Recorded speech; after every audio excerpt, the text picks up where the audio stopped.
Teofimo Lopez nagtanong sa mga fans kung sino ang dapat labanan. Namimili kay Shakur Stevenson at Richardson Hitchens, parehas champion pero magkaiba ng dibisyon.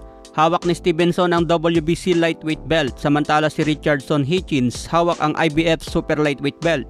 Kung si Hitchens ang labanan ni Lopez, unification ng WBO and IBF belt. Kung si Stevenson naman ang labanan, kailangan pa umakyat ng 140 pounds si Stevenson.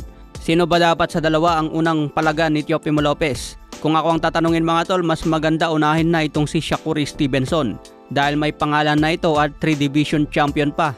Kung matalo ito ni Lopez, mas mataas na ang market value niya. Kung si Richardson Hitchens naman, hindi pa ganun kalawak ang marketing nito at delikado pa. Kung ma-upset si Lopez kay Hitchens, parang wala siyang napala at pwedeng downfall pa ito ni Lopez. Kaya mas maganda labanan niya si Shakur Stevenson. Pwede pa ang rematch kung matalo si Lopez at mas kikita pa ito na malaki. Mas advantage pa ngayon ni Teofimo Lopez dahil aakyat pa ng division si Stevenson. Sa iba pang balita, ayon sa post ng Sanman Promotion, may laban itong si Raymart Gaballo kontra Indian fighter na si Pawan Kumar. May kartadang 7 wins, 5 knockout, may 2 talo.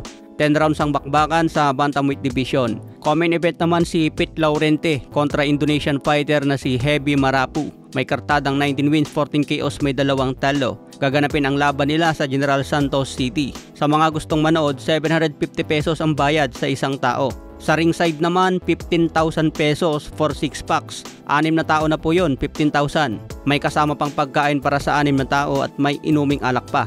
Sa iba pang balita, may isang fans ang nagtanong kasama daw ba ang daring belt sa mga major belt sa boxing. Ang sagot mga tol, hindi po ito major belt. Ang Daring Magazine ay isang independent boxing publication na nagsimula pa noong 1922. Hindi ito sanctioning bodies tulad ng WBC, WBA, IBF, and WBO. Ibig sabihin, hindi naniningil ng sanctioning fees ang Daring Magazine at wala silang mandatory challengers tulad ng ginagawa ng major organizations. Ang Daring Belt ay ibinibigay sa tinatawag na the man who beat the man. Hindi ito tungkol sa politika o bayad, kundi kung sino talaga ang pinakamahusay na boksingero sa isang dibisyon. Para makuha ang Daring Belt, pinaglalabanan ito ng number 1 at number 2 sa isang dibisyon. Walang eliminators, walang interim, walang politika. Ibig sabihin, ito ang pinakamalupit na belt sa mata ng maraming boxing fans. Kapag nakita mo na ang champion na may hawak na Daring Belt, ibig sabihin siya na ang pinakamalupit sa dibisyon na yan. Katulad kay Teofimo Lopez, siya ang may hawak sa Daring Belt ng Super Lightweight Division dahil siya ang unang tumalo kay Josh Taylor na undisputed champion. Kaya si Lopez ay tinuturing din na lineal champion. Sila na Oya Inoue, Crawford at Usyk, hawak din nila ang Daring Belt kasabay ng 4 na major belts. Ang major belts kasi mga tol ay negosyo yan. Nagbabayad ang champion ng sanctioning fee. Hindi tulad sa Daring Magazine Belt, binibigay lang yan sa kanila dahil sila na ang pinakamalupit. Okay mga tol, hanggang sa muling updates.